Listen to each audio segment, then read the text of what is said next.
अजब रमा राघवची जोडी।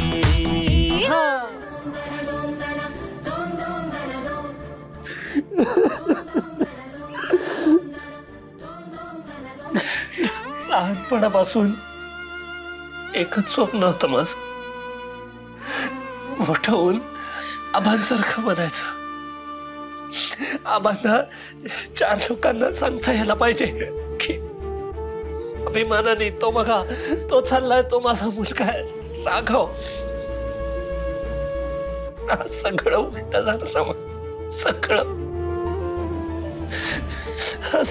आज तीच 4 लोक आम्हाला म्हणतील, तो बघा, तो चाललाय तुमचा नालायक मुलगा राघव, नालायक मुलगा, ज्याच्यामुळे माझ्या आबांना त्याची काली घालावी लागली, माझ्यामुळे। राघव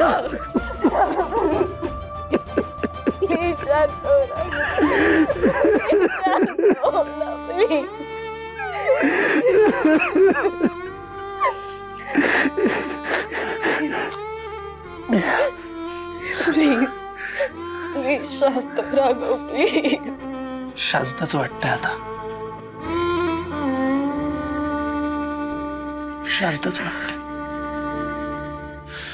तर ही शांतता जरा वेगळी आहे। आपल्या वडिलांचा हात आपल्या डोक्यावरून निघून गेल्यावरची शांतता आहे त्याला, ती शांतता आहे भीषण आहे।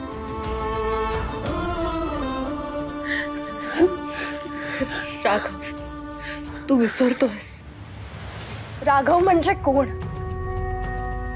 प्रभू रामचंद्र।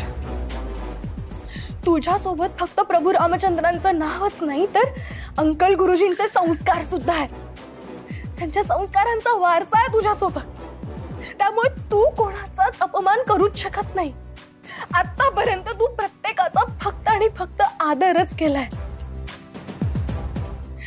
त्यामुळे तू अंकल गुरुजींचा अपमान करणं शक्य नाही, आणि असं नाही झालंय राघव।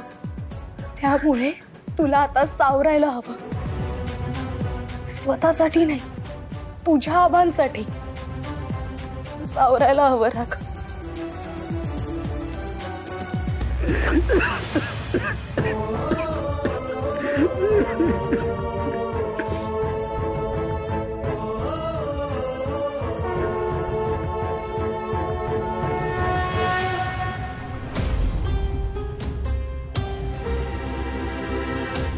तापल्या तव्यावर पोळी भाजून घ्यायची हीच संधी आहे। रामामुळे हे भरल्या ताटावरून उठले होते, आता तुझ्यामुळे जर का त्यांनी खाल्लं ना तर सगळ्यांची तुझ्याकडे बघण्याची दृष्टीच बदलून जाईल। यांच्या सकट सगळं घर तुझं होईल। हा जा।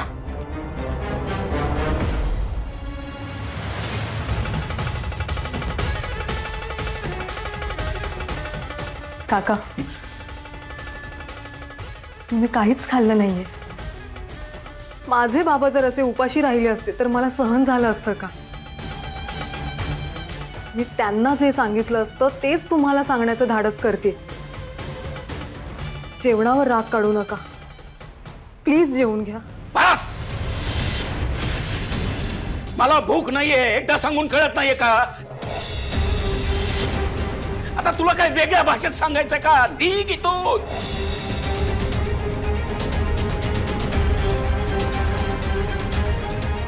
बाबा, हे प्रकरण काहीतरी डेंजर आहे, निघा इथून। चल चल।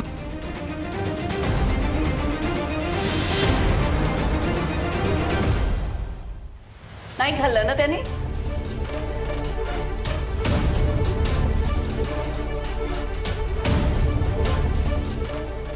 नाही, माझ्या अश्विनीने खूप आग्रह केला पण त्यानं तिचं ऐकलं नाही, हो ना? बरंच झालं। असं का बोलताय तुम्ही? तुझी मुलगी आहेच तशी, जिथे तिथे स्वार्थीपणा, जिथे तिथे स्वार्थीपणा। वेळ प्रसंगी मेलेल्याच्या टाळूवरचं लोणी पण खायला कमी करायची नाही ती।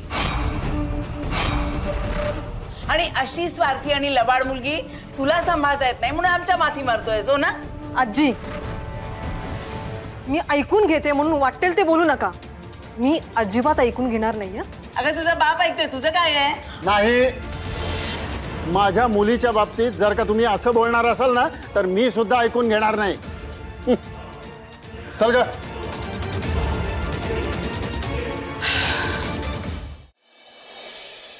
हे बाप आणि मुलगी ना नगास न घेत अगदी स्वार्थीपणामध्ये कोण कोणाला मागे टाकेल सांगताच येत नाही. आई, त्या दोघांचं जाऊ दे. मला ना आता ह्यांची काळजी वाटते. अहो, एकतर सकाळी घडलेला तो प्रकार, त्यांच्या डोक्यात सतत तोच विचार असतो. सकाळपासून अन्नाचा एक कणही गेला नाही हो त्यांच्या पोटात. अगं हो शालिनी, चल. आई, आजी, काय झालं?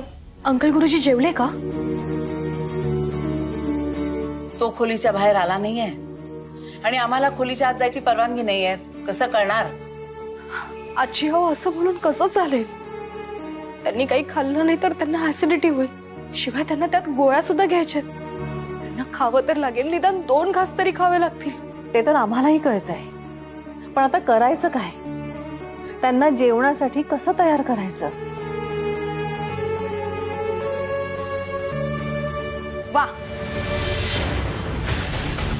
तुम्हा सगळ्यांना या रमाचा खूप पुळका आहे ना? हिच्यामुळे काका उपाशी राहत आहेत तरी सुद्धा तिला कोणीही काहीही बोलणार नाहीये. छान. आलीस परत? ठीक आहे, पण आता माझ्या रमाला एक शब्द जरी बोललीस ना तर तुझं काय करीन सांगता येत नाही मला. आजी, एक मिनिट. हिला जर का असं वाटत असेल की हे सगळं माझ्यामुळे घडतंय तर ठीक आहे, हरकत नाही. पण माझं जर या कुटुंबामधल्या माणसांबद्दल प्रेम खरं असेल ना तर आज अंकल गुरुजी उपाशी राहणार नाहीत.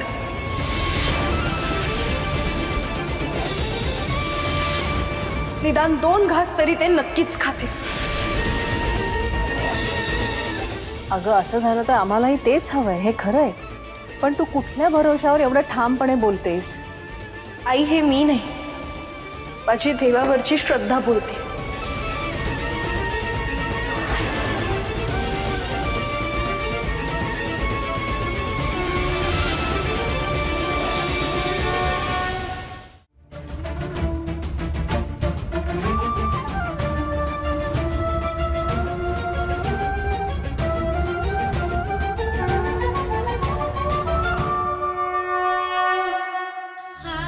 देवा,